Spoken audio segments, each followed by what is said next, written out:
Spain നന്നായി കളിച്ചു എന്നുള്ളതൊരു റിയാലിറ്റിയും സംഘത്തെയും കൃത്യമായി തന്നെ അവർ ടാർഗറ്റ് ചെയ്ത് അവരെന്താണോ ഉദ്ദേശിച്ചത് അതുപോലെ തന്നെ നിർത്തി അവര് വളരെ നന്നായി കളിച്ചു. അതൊരു റിയാലിറ്റിയാണ്. നമ്മൾ എത്ര അർജന്റീന ഫാൻ ഒക്കെ ആണെങ്കിലും അത് കണ്ടില്ല എന്ന് നടിക്കാൻ സാധിക്കില്ല. പക്ഷെ അതിൻ്റെ ഒപ്പം തന്നെ അർജന്റീനയുടെ ഗോൾ കീപ്പർ മാർട്ടിനസ് എക്സലന്റ് എന്ന് വെച്ചാൽ എമി മാർട്ടിനസ് ആ ഒരു പല കാത്തിലായിരുന്നില്ല, ഒരുപക്ഷെ ഈ ഫലം ഇതായിരിക്കില്ലായിരുന്നു. ഒരുപക്ഷെ വലിയൊരു ജയത്തിലേക്ക് സ്പെയിൻ പോയനെ, വലിയൊരു പരാജയത്തിലേക്ക് അർജന്റീന പോയനെ. പക്ഷെ അങ്ങനെ സംഭവിച്ചില്ല.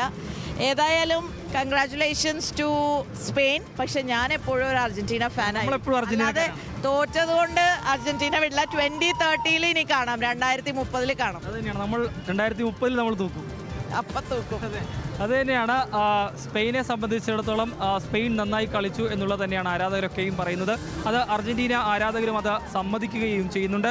കൃത്യമായി പറഞ്ഞാൽ എമി മാർട്ടിനസിൻ്റെ പ്രകടനം ഈ മത്സരത്തിൽ എടുത്തു പറയേണ്ടതാണ്. ഒരുപക്ഷെ എമി മാർട്ടിനസ് അല്ലായിരുന്നുവെങ്കിൽ ഒരു പക്ഷേ ഫലം ഇതായിരിക്കില്ല എന്നുള്ളത് തന്നെയാണ്.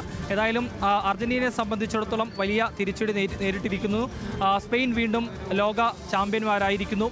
അത് സ്പെയിനിന് എല്ലാവിധ അഭിനന്ദനങ്ങളും അറിയിക്കുകകൂടി ചെയ്യുകയാണ്. തീർച്ചയായും വലിയ ആവേശം ഉണ്ട്. പ്രത്യേകിച്ച് സ്പെയിനെ സംബന്ധിച്ചിടത്തോളം 20 ഷോട്ടുകൾ അവർ ഉതിർത്തു. അതിൽ തന്നെ 11 ഷോട്ടുകൾ ഓൺ ടാർഗറ്റിലേക്ക് പോയി. അതിൽ 1 ഗോളായി. ആ ഗോൾ ആണ് ഈ മത്സരത്തിന്റെ വിധി നിർണ്ണയിച്ചത്. ആ ഗോൾ